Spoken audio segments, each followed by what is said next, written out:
Assalamualaikum warahmatullahi wabarakatuh. Perkenalkan, nama saya Ratna Pertiwi, NIM 14014 18019. Di sini saya membuat video tentang motivasi belajar untuk memenuhi tugas UTS mata kuliah Psikologi Pendidikan yang diampu oleh Ibu Kurniana. Teman-teman, ada yang bosen gak di rumah terus? Sudah hampir 1,5 bulan ya kita di rumah aja, di karantina di rumah untuk mencegah penyebaran COVID-19. Tapi gak apa-apa teman-teman, karena ini adalah salah satu hal yang dapat kita lakukan untuk membantu pemerintah untuk itu mengurangi penyebaran COVID-19.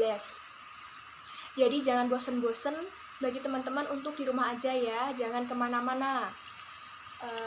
Karena COVID-19 itu virus yang tidak kasat mata, sehingga kita tidak tahu siapa saja orang yang menderita, orang yang membawa virus tersebut. Sebisa mungkin untuk kita di rumah aja.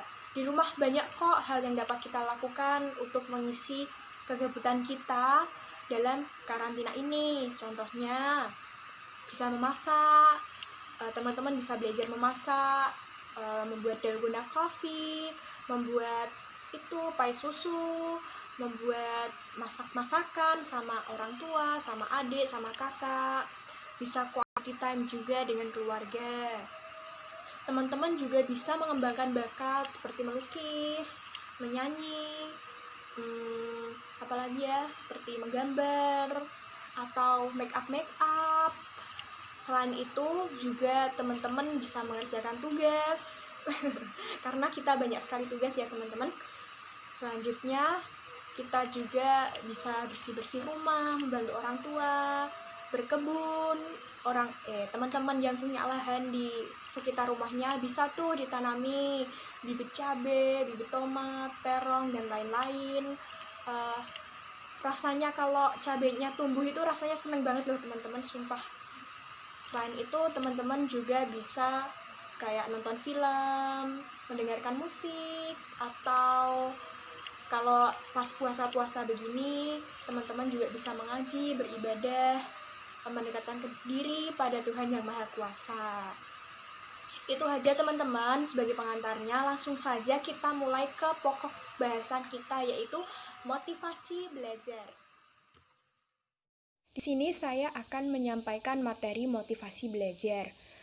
Saya akan menyampaikan pengertian motivasi belajar, jenis motivasi belajar, ciri-ciri motivasi belajar, fungsi motivasi belajar, dan cara kita sebagai seorang guru untuk meningkatkan motivasi belajar pada seorang anak. Oke, langsung saja ke materi yang pertama, yaitu pengertian motivasi belajar. Pengertian motivasi belajar. Motivasi belajar itu terdiri dari dua kata, yaitu motivasi dan juga belajar. Motivasi dalam bahasa Inggris adalah motif, yang berasal dari kata motion, yang berarti gerak atau sesuatu yang bergerak. Berawal dari motivasi dapat diartikan sebagai daya penggerak yang telah menjadi aktif. Motif dapat menjadi aktif pada saat-saat tertentu, terutama bila kebutuhan untuk mencapai tujuan sangat diperlukan.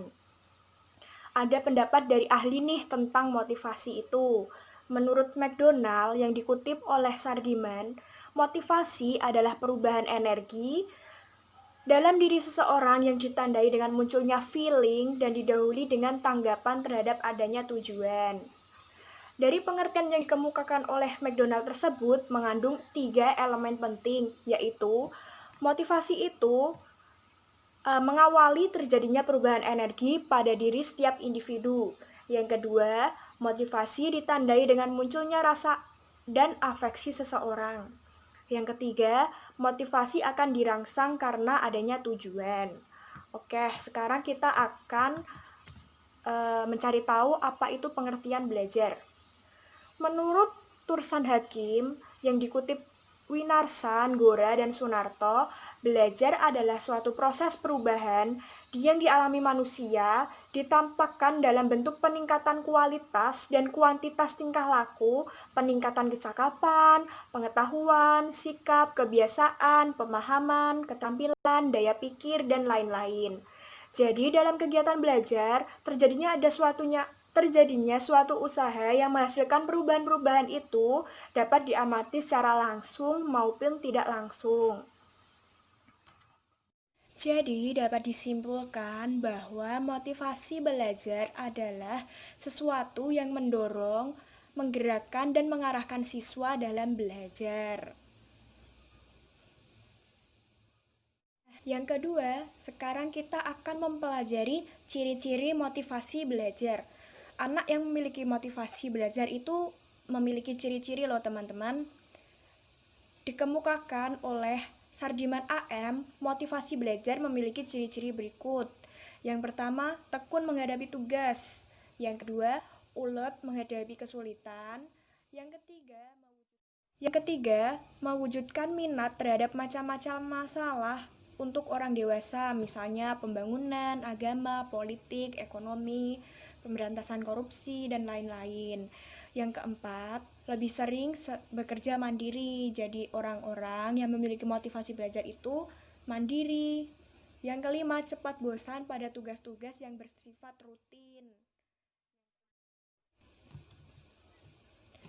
Yang keenam, dapat mempertahankan pendapatnya. Jadi biasanya itu anak yang memiliki yang punya motivasi belajar itu dia kekeh banget sama pendapatnya. Yang terakhir, tidak mudah melepaskan hal yang diyakini. Jadi kalau dia udah yakin A itu benar, dia akan berusaha mempertanggungjawabkan pendapatnya tersebut bahwa itu benar. Oke, selanjutnya yang ketiga. Nah, itu tadi ciri-ciri anak yang memiliki motivasi belajar.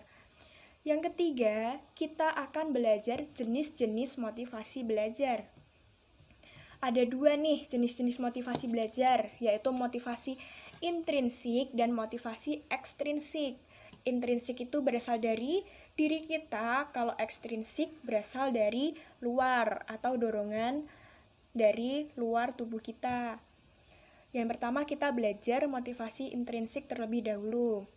Motivasi intrinsik adalah motivasi kuat yang berasal dari individu tanpa adanya pengaruh dari luar yang mendorong seseorang untuk melakukan sesuatu kegiatan. Semakin kuat motivasi intrinsik yang dimiliki, semakin memperlihatkan tingkah laku yang kuat untuk mencapai tujuan.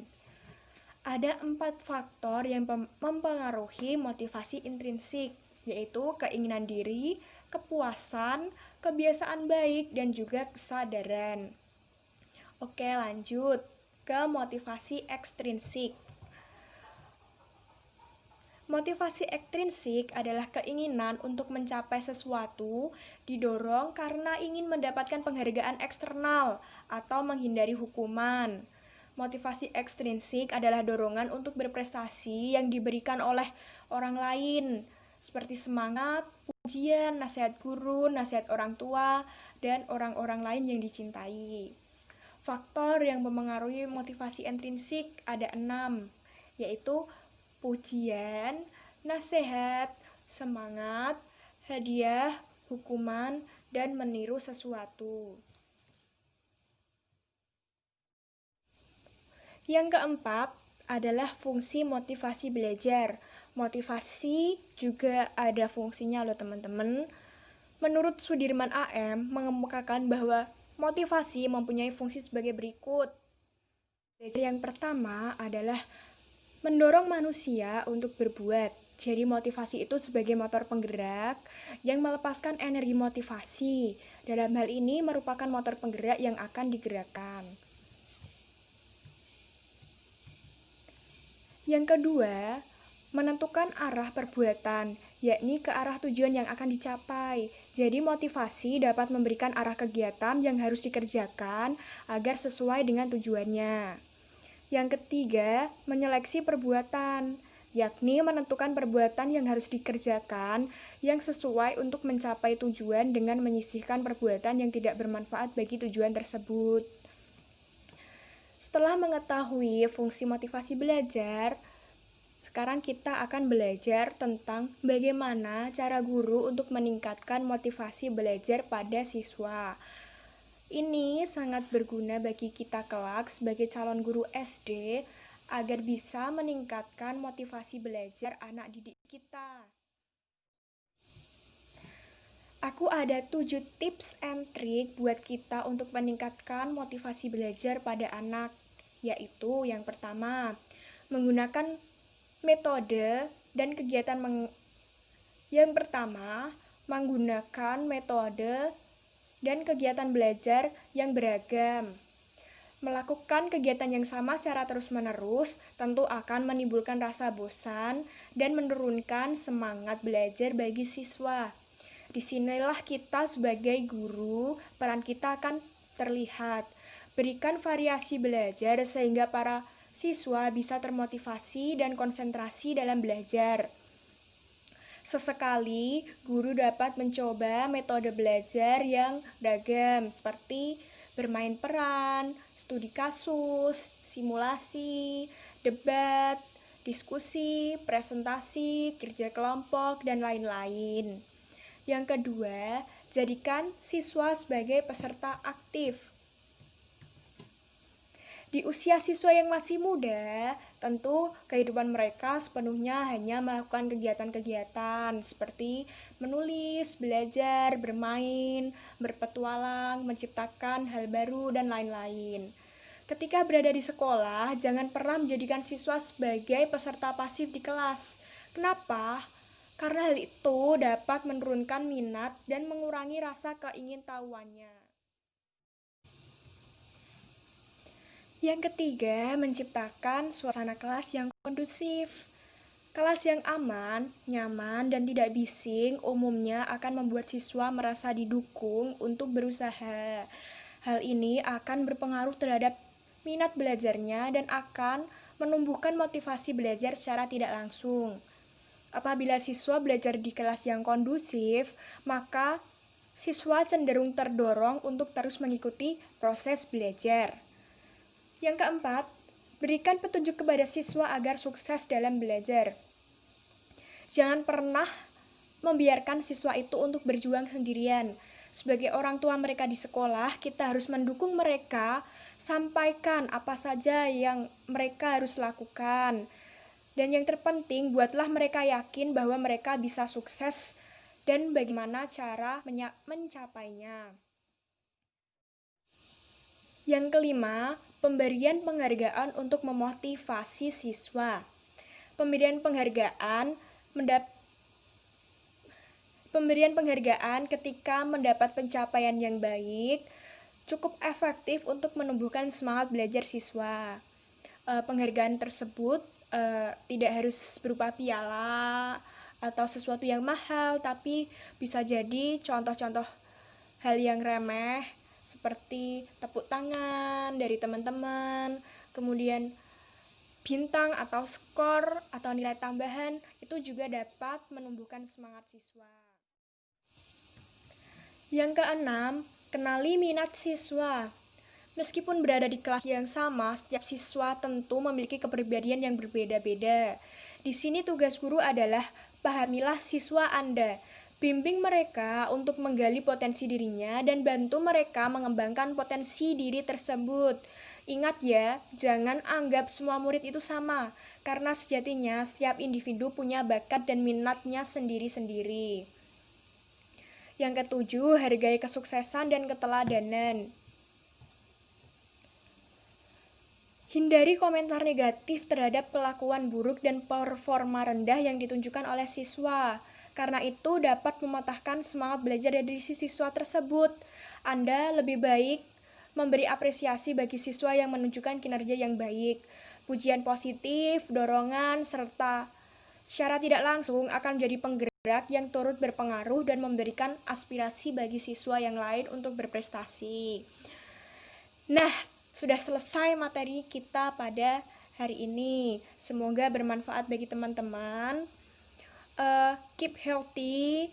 Semoga sehat selalu bagi teman-teman dan juga Bu Kurniana. Semoga secepatnya kita dapat bertemu dalam pertemuan kuliah secara langsung, secara tatap muka, karena saya sudah rindu kalian semua. Dadah.